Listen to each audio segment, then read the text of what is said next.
খড়দায় আবাসনে car parking থেকে ফিল্মি কায়দায় ত্রিপুরার ব্যবসায়ীকে গাড়িতে তুলে অপহরণ, 2.5 কোটি টাকা মুক্তিপণ দাবি করার অভিযোগ। त्योहार और प्यार लाती है रिश्तों में ढेर सारा मिठास। परंपरा वही, सोच नहीं। आदि मोहिनी मोहन कांजीलाल। খড়দায় আবাসনের কার পার্কিং থেকে একেবারে এক ব্যবসায়ীকে ত্রিপুরার ব্যবসায়ী থেকে ফিল্মি কায়দায় অপহরণ করা হয়েছে বলে খবর এবং 2.5 কোটি টাকা মুক্তিপণ দাবি করা হয়েছে।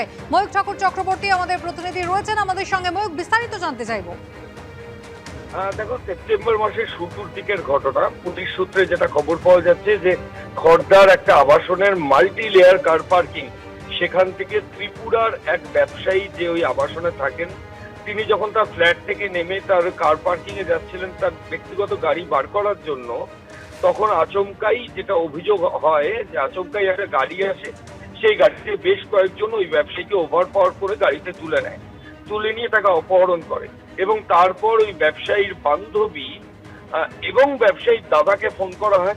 ফোন করে 2.5 কোটি টাকা মুক্তিপণ চাওয়া হয়।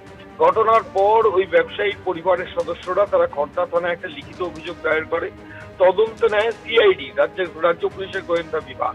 সিআইডি তদন্তে নামার পর মোবাইলের টাওয়ার লোকেশন এবং বিভিন্ন সূত্রের মাধ্যমে জানতে পারে যে ওই ব্যবসায়ীকে বারাসাতের একটা আবাসনে আটকে রাখা হয়েছে। এরপরই সিআইডির অফিসাররা বারাসাতের আবাসনে তল্লাশি অভিযান চালায় এবং সেখান থেকে ওই ব্যবসায়ীকে উদ্ধার করা হয়। যেটা খবর পাওয়া যাচ্ছে পুলিশ সূত্রে যে ওই ব্যবসায়ীকে যখন উদ্ধার করা হয়েছিল তাকে ইনজিওর্ড অবস্থায় উদ্ধার করা হয়, কারণ অপহরণকারীরা তাকে মারধরও করে। 6 জনকে এই অ্যাবডাকশনের কেসে এখনো পর্যন্ত সিআইডি অ্যারেস্ট করেছে, এই সব জানা যাচ্ছে। এবং এই ঘটনার পিছনে অন্য আরো কেউ রয়েছে কিনা সেটাও তদন্তকারী আধিকারিকরা খতিয়ে দেখছেন। 2.5 কোটি টাকা মুক্তিপণ চাওয়া হয় এই ব্যবসায়ীর কাছ থেকে। গোটা ঘটনার তদন্তে রাজ্য পুলিশের গোয়েন্দা বিভাগ থেকে।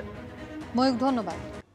আরজিকর কাণ্ডে যারা স্বতঃস্ফূর্তভাবে আন্দোলন করেছে তাদের সঙ্গে থাকতে চাইবেন, মেয়েটির সঙ্গে যেন ন্যায় বিচার হয় এমনটাই বলছেন সৌরভ গঙ্গোপাধ্যায়। আমি চাইবো যে সমস্ত মানুষের মতো যারা স্বতঃস্ফূর্তভাবে নন পলিটিক্যাল এই আন্দোলন করেছে তাদের সাথে থেকে তাদের জন্য যে ওই মেয়েটির জাস্টিস যেন হয় সেটা সবচেয়ে বেশি ইম্পর্টেন্ট। আমরা জানি যে কোনো মামলায় একটু সময় লাগে, কিন্তু আমরা চাইবো আর সুপ্রিম কোর্টের কাছে রিকোয়েস্ট থাকবে যে যত তাড়াতাড়ি সম্ভব এই মামলার বিচার হোক, আর এমন দৃষ্টান্ত বিচার হোক যে সারা পৃথিবীতে এর একটা এক্সাম্পল থাকবে, আর কোনো মানুষ যাতে ভবিষ্যতে এই কাজ আর না করতে পারে। মানুষ যে মানুষের সাথে এত সুন্দরভাবে থেকেছে সত্যি দেখার মতো। আর আবার যেটা বললাম যে আমি চাইবো সুপ্রিম কোর্ট যত তাড়াতাড়ি পারে এর একটা নিষ্পত্তি করুক। ধর্ষণ তো সব জায়গাতেই হয়, কিন্তু কলকাতা বা বাংলার মতো এত প্রতিবাদ কোথায় হচ্ছে? সব শ্রেণীর মানুষ প্রতিবাদ করছেন বলছেন ডোনা গঙ্গোপাধ্যায়। যেটা হয়েছে রেপ টেপ সব জায়গায় হয়, কিন্তু কলকাতার বাংলার মতো এত প্রতিবাদ কোথায় হচ্ছে? মানে এটা তো বাংলার আমাদের গর্ব যে বাংলায় এরকম একটা প্রতিবাদ সব মানুষেরা করছে, এটা একটা বিশাল ব্যাপার।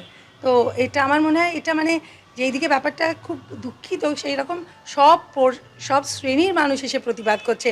তাদের আজকেও আমরা তাসের দেশ করছি, ওটাও একটা রবীন্দ্রনাথের প্রতিবাদের সুর। তো এই আর কি, তো এর জন্য আশা করছি তাড়াতাড়ি জাস্টিস পেয়ে যাবে।